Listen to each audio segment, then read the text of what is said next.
Nous avons beaucoup à dire là-dessus et des choses difficiles à expliquer, parce que vous êtes devenus lents à comprendre. Vous en effet qui depuis longtemps devriez être des maîtres, vous avez encore besoin qu'on vous enseigne les principes élémentaires des oracles de Dieu.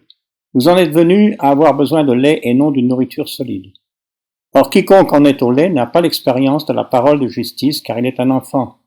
Mais la nourriture solide est pour les hommes faits, pour ceux dont le jugement est exercé par l'usage, à discerner ce qui est bien et ce qui est mal. Bonjour tout le monde, c'est Jan Opsich, donc de l'école du maître. C'est un petit peu, je reviens sur cette discussion que nous avions eue sur Hébreux 5, versets 11 à 14.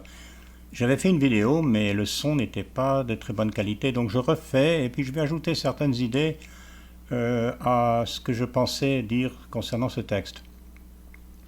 Alors j'ai eu des bonnes réactions, j'ai eu des bonnes opinions, des bonnes suggestions concernant ce texte. Ce qui arrive souvent quand on parle d'un texte, c'est que souvent on ne s'attache pas vraiment à comprendre d'abord le sens du texte. C'est assez curieux parce qu'on lit un texte biblique, mais tout de suite des idées nous viennent, des opinions sur ceci, cela. Et souvent c'est ce qui se passe, on n'est pas vraiment centré sur le texte. Ça arrive, hein, je veux dire, mais c'est quand même important que dans notre formation, et pour tous les chrétiens d'ailleurs, on puisse s'attacher à une bonne compréhension d'un texte. Parce que sinon, automatiquement, on ne va pas savoir ce que nous dit la parole.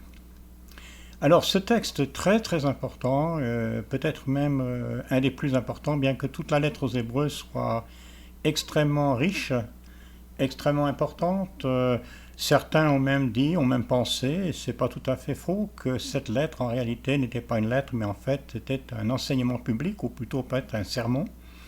Il n'est pas construit comme une lettre, mais en tout cas c'est une exhortation, on pourrait dire, hein, une exhortation, une défense de la foi, mais aussi comporte des avertissements.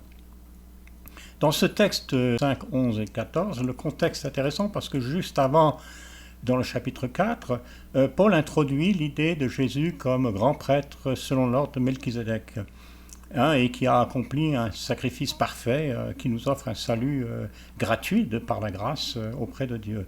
Bon, c'est un thème qui revient, mais c'est important de dire cela parce que dès qu'on lit le verset 11 du chapitre 5 d'Hébreux, et là, tout de suite, l'auteur nous dit qu'il y a encore beaucoup de choses qu'il doit dire concernant ce sujet, ou ces sujets dont il vient de parler, mais il dit « vous êtes devenus lents à comprendre ».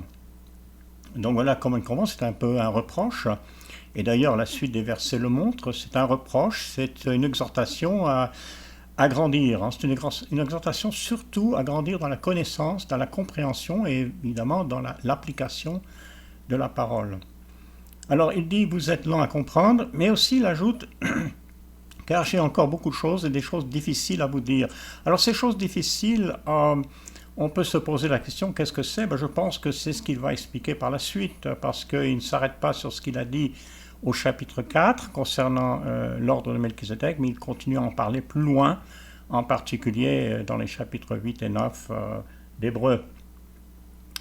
Bien, il dit à ces chrétiens-là, vous en êtes encore au rudiment, il dit, vous en êtes encore, une autre manière de dire, vous en êtes encore au lait. Il dit aussi, vous devriez être des maîtres, mais vous en êtes toujours à des choses élémentaires. Alors ces choses élémentaires, il ne dit pas ce que c'est, mais ce sera dit un peu plus loin dans le chapitre 6 en particulier. Bon, ça concerne les éléments de base que nous devons tous connaître concernant le salut, les bases de l'évangile. En tout cas, il dit, vous en êtes restés là, et il leur fait le reproche de ne pas avoir grandi dans leur connaissance, dans leur compréhension des oracles de Dieu. Donc il mentionne cette expression, les oracles de Dieu, qui se réfère évidemment à la Bible, dans son intégralité, Ancien et Nouveau Testament. Par contre, il explique que ceux qui ont mûri, ceux qui mûrissent dans leur foi, sont ceux qui, par l'expérience de la parole, par la pratique aussi évidemment, de la mise en pratique de la parole, sont ceux qui sont exercés à discerner la différence entre le bien et le mal. Alors, si on s'arrête sur ce dernier mot du verset, là, du verset 14, le mot mal et le mot bien d'ailleurs, on voit là quelque chose de très important parce que si on comprend très bien ce qu'il dit, c'est qu'en fait, rester dans un état élémentaires, rudimentaires de la foi, ne connaître que les éléments rudimentaires de l'Évangile, qui sont importants, mais ne pas progresser dans la connaissance, dans la parole de Dieu, eh bien ça nous amène, ça amène d'ailleurs les individus, les chrétiens, ne pas pouvoir se débrouiller, à pouvoir discerner dans la vie entre la différence entre le bien et le mal. Et vous pouvez imaginer les conséquences quand on ne sait pas quelle différence il peut y avoir entre quelque chose qui est bien ou quelque chose de mal. Et ça, c'est la question fondamentale de l'existence. C'est une des questions fondamentales de la Bible et que nous devons nous poser. Qu'est-ce qui est bien, qu'est-ce qui est mal? Et ne pas savoir ou ne pas être certain dans beaucoup de situations peut nous entraîner aussi à tomber dans le péché, même à abandonner la foi. Donc ça, ce serait un grand risque. Alors, si on voulait donner une illustration de ce dont il parle, je dirais qu'on pourrait illustrer cette discussion d'Hébreux 5, 11 à 14, si on imagine par exemple un bébé qui en est au lait, comme il dit dans le texte. Alors, je ne sais pas, un bébé très très jeune, qui peut à peine marcher. Et ce bébé-là, si vous voulez, on le lance dans le monde chaotique dans lequel nous vivons, parmi les humains. Est-ce qu'on imagine que ce bébé va pouvoir combattre, dont il parle dans la Bible? Est-ce qu'il va pouvoir défendre ses idées? Est-ce qu'il ne va pas être vulnérable et aussi il ne va pas être très efficace? Donc voilà, donc ça, c'est facile à comprendre. Et donc il veut absolument que ces chrétiens puissent mieux comprendre et grandir dans leur appréciation de l'Évangile, de l'œuvre du Christ. Et d'ailleurs, c'est dans ce but, je pense, que cette lettre ou ce sermon, selon comme on l'appelle, a été écrit, la lettre aux Hébreux, qui est là. Alors, je voulais ajouter une petite chose concernant la mention des oracles de Dieu qui est mentionné. Il y a un texte très important concernant le rôle de la Bible dans notre lutte spirituelle, c'est Éphésiens 6. Alors nous avons tous entendu dire que la parole est l'épée de l'esprit, mais parfois on ne fait pas assez attention dans le texte au fait que, à part l'épée, il y a aussi les sandales, et il y a aussi la ceinture qui était très importante pour le soldat romain, qui était une grande ceinture qui permettait de tenir pratiquement le corps tout droit. Eh bien cette ceinture, c'est la vérité. Et les sandales qui permettent de marcher, de courir même, c'est l'Évangile. Donc on voit par là que la référence à la vérité, l'Évangile et la parole de Dieu, l'épée de l'Esprit, c'est en fait la même chose. Donc dans cet armement du chrétien, il y a une répétition ici de la parole, du rôle essentiel de la parole, de la vérité et de l'Évangile qui est important, et aussi de la parole de Dieu dans sa totalité. Alors, nous ici, École du Maître, on s'est lancé dans cette aventure un petit peu de former des frères et sœurs avec l'aide d'autres, des chrétiens dans les églises, dans le monde chrétien, pouvoir être formés dans la parole pour pouvoir être mieux aguerris, mieux formés, pouvoir avoir une meilleure connaissance de l'Écriture. Et c'est un petit peu ce que nous cherchons aussi par ce travail. Donc voilà, je voulais partager un peu ces idées. Je vais avoir une petite lettre de nouvelles qui va apparaître, qui va être envoyée par email, donc à tous les étudiants inscrits. Nous en avons à peu près, je crois, 65 de ces étudiants. Donc il y aura un lien sur cette vidéo en particulier dans cette lettre. Si vous ne la recevez pas, dites-le moi. C'est peut-être que je n'ai pas votre email ou que je ne l'ai pas noté. Donc ça sera fait dans quelques jours. Donc ce sera les nouvelles de l'École du Maître, on va faire ça de temps en temps quand même.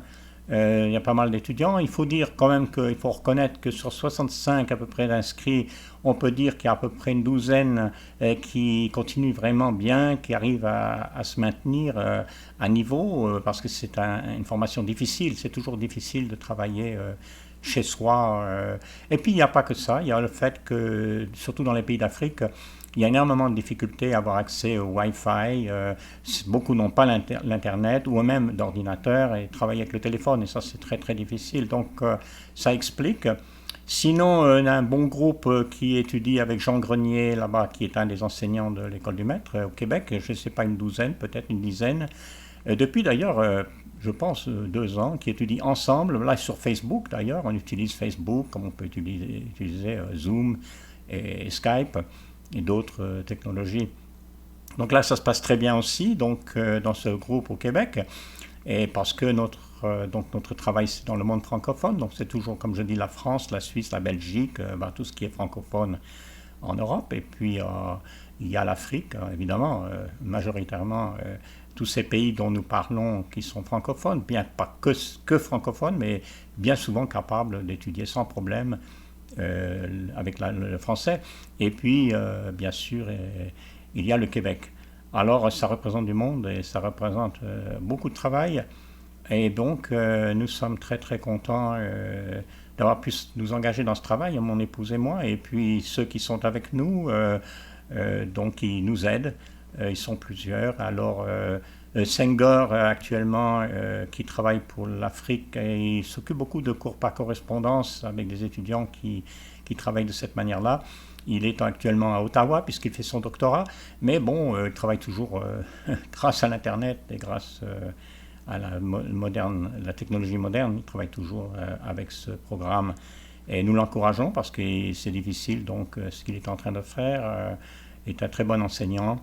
Et aussi, on aura dans cette lettre de nouvelles des nouvelles de 3 nouveaux diplômés, donc 2 certificats, un en France et un en Côte d'Ivoire, et puis un diplôme au Tchad, quelqu'un qui a très bien travaillé. Donc vous voyez, ça progresse, et puis on fera aussi des vidéos comme ça le plus possible, le plus souvent possible. Et puis voilà, nous avons passé un très bon moment en France, avec l'église de Genève en particulier, et puis visiter d'autres frères et sœurs ici et là. On a voyagé pas mal, et puis ça a été un grand encouragement pour tout le monde d'être là, et puis pour eux aussi de nous revoir, parce qu'on n'avait pas été à Genève depuis quelques années. Eh bien, écoutez, bon courage à vous tous, écrivez-moi, faites-moi part de vos soucis, de vos difficultés, et puis parce qu'on peut aussi prier, c'est important. La prière, c'est ce qui va nous faire avancer, c'est ce qui va nous faire grandir aussi. Bon, qu'on a parlé d'Hébreux 5, 11 à 14, qui se concentre sur un sujet, on pourrait dire l'importance de bien étudier la parole, de bien la comprendre, mais il y a la louange, dont d'ailleurs Hébreux parle aussi, il y a la prière, qui est même plus fondamentale, parce que sans elle, on ne peut rien accomplir. Il faut vivre dans la présence de Dieu, et donc comme on le fait, comme le fait notre frère Brian White, qui fait partie de notre groupe, qui s'occupe de leadership, de tous ceux qui veulent être des leaders, des enseignants ou des chrétiens qui vont prendre des responsabilités dans les églises ou dans le monde. Donc, priez pour lui parce qu'il fait un très bon travail. Nous avons fait quelques vidéos de vrais leaders, mais on veut aussi en faire davantage. Là, donc, il y a tout un programme, il y a tout un travail qui se fait.